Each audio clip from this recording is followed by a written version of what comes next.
जब ये सरकार बनी थी तो ये हम सबको लगा कि जन आकांक्षाओं पे खरी उतरेगी, लेकिन आज 2.5 वर्षों के पश्चात हम सब लोगों को जिनके जन विरोधी निर्णय हैं, उन निर्णयों को लेके आज कुल्लू के आम जनमानस सड़कों पर है।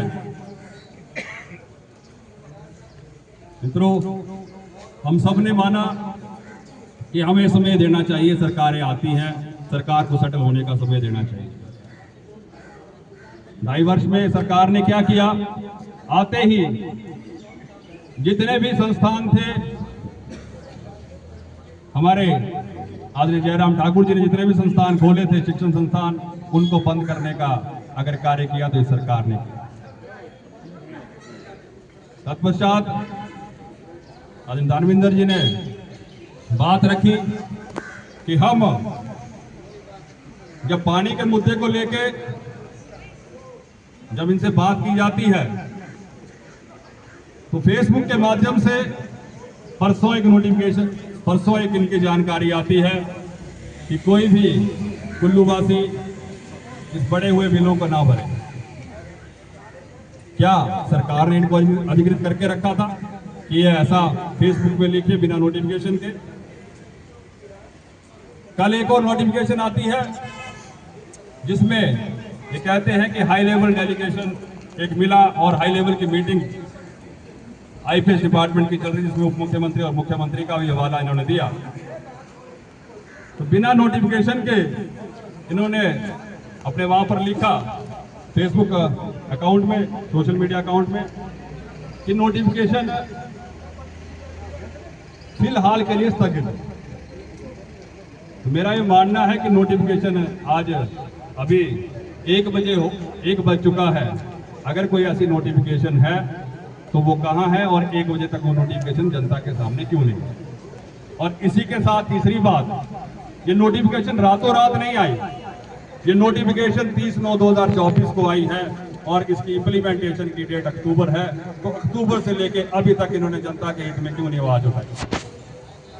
सीधा प्रश्न है कि 30/9/24 की नोटिफिकेशन को अभी तक इन्होंने उप मुख्यमंत्री और मुख्यमंत्री के समक्ष क्यों नहीं उठाया? जो 13.69 जो पानी का बिल का रेट था, आज वो 3 गुना बढ़ गया। जब दूसरी बात आती है कुल्लू शहर को लेकर, हम कहते हैं कि हम विकास के और बढ़ रहे। जब हम सरवरी बस स्टैंड की तरफ आते हैं तो दिखता है विकास। आते ही हमारा और जो हमारे पर्यटक बंधु आते हैं, उनका स्वागत उस कचरे के ढेर में के द्वारा किया जाता है। इससे पहले भी हमने एक बार जब आपदा में अवसर ढूंढते हुए नगर परिषद ने जो वहां पर कूड़े का ढेर था उसको पिछली बरसात में उठाकर नदी में डालने की कोशिश की, तब भी हमने इस विषय को उठाया था। और मुझे लगता है कि एनजीटी ने उस विषय को गंभीरता पूर्वक लेते हुए 23 लाख रुपए के आसपास इनको उस टाइम का चालान हुआ था। और जब हम सरवरी की तरफ को आते हैं तो मुझे लगता है कि सरकार के पास पैसा नहीं है, या वो करना नहीं चाहती, या उसकी नीयत ठीक नहीं है। तो मेरा जब हम आते हैं, आप सभी ने देखा होगा कि जो गैस एजेंसी वाली जो हमारी सड़क है, वहां पर इतने बड़े बड़े गड्ढे हैं कि पता नहीं लगता कि गड्ढों में सड़क है कि सड़कों में गड्ढे हैं। जब हम सरवरी से बाहर को निकलते हैं, जहां से बसें बाहर को निकलती हैं, वहां भी प्रॉपर ड्रेनेज सिस्टम नहीं है, कुछ भी नहीं है। इस कारण वहां भी आप सबने देखा होगा कि आपकी जो अधिकतम जो स्कूटी में चढ़ने वाले हमारे लोग हैं, हमारी जनमानस है, वो किस तरह वहां पर कई बार एक्सीडेंट होता है, कई बार गिर जाते हैं। और जब खासकर जब बरसात आती है तो वहां पानी इतना ज्यादा भरा होता है कि पता नहीं लगता। जो आम व्यक्ति जो वैसे भी चला होता है तो गाड़ी के जो ये पड़ते हैं, तो उस ये सारी व्यवस्थाओं को लेके आज का जो धरना प्रदर्शन है हमारा, जब हम लग घाटी की तरफ जहाँ से विधायक जी संबंध रखते हैं, जब हम वहाँ को जाते हैं, हम अनेकों बार पीडब्ल्यूडी डिपार्टमेंट के पास मिले कि इन सड़कों को ठीक किया जाए। तो हमेशा पैसे का रोना रोकर उस डिपार्टमेंट ने कभी भी उन सड़कों की स्थिति को ठीक करने की कोशिश नहीं की। हमारे पास एक ग्राउंड है जिसकी चर्चा आपके बीच में दानविंदर जी ने डिटेल में की है। जब हम मणिकर्ण घाटी की तरफ जाते हैं, वहां पर केंद्र ने जब 23 में जहां फ्लड आया, तो जब राष्ट्रीय अध्यक्ष हमारे यहाँ आए तो उन्होंने जब इस कमी को महसूस किया कि यहाँ पर सड़कें टूट चुकी हैं, हमारी मणिकर्ण घाटी की सड़कें टूट चुकी हैं, तो वहां पर एक अच्छा खासा रकम लगभग 38 करोड़ के आसपास उन सड़कों के लिए लगाया। पर मुझे लगता है कि वो 38 करोड़ भी पूरा नहीं लग पाया। जब हम डिपार्टमेंट से पूछते हैं, अधिकारियों से पूछते हैं, तो इसके बारे में भी उनके पास कोई जवाब नहीं आता। जब हमने एक बार विरोध किया कि हमें बताया जाए कि कहाँ खर्चा, तो एक बार आप सबके मीडिया के बंधु भी हमारे बीच में हैं, आपके माध्यम से एक स्टेटमेंट आती है आचार्य सुंदर सिंह ठाकुर जी की कि हमने मणिकर्ण के क्षेत्र से जो पैसा आया था उसमें से बचा के हमने जो भूंतर पुल का निर्माण किया।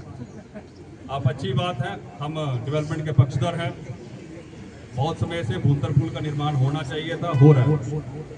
पर आपको जनता ने चुन के भेजा है, आपको पैसे का प्रावधान खुद से करना है। जब केंद्र की तरफ से मदद नहीं मिलती है तब ये हाय तौबा मचाते हैं, और जब केंद्र मदद भेजता है तो अपनी पट्टिकाएं लगाने के लिए पहुंच जाते हैं।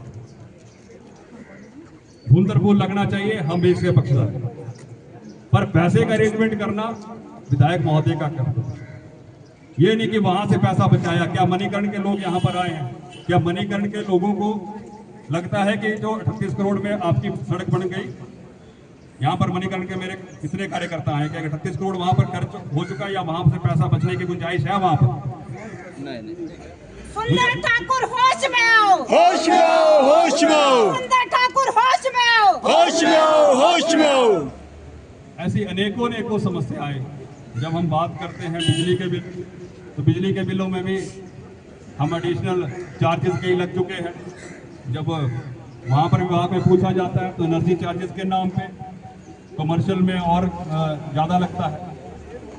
जब हम पहले भी कह रहे हैं कि हम डेवलपमेंट के पक्षधर हैं, पर सरकार के पास अपने आय के साधन खुद को जनरेट करने पड़ेंगे।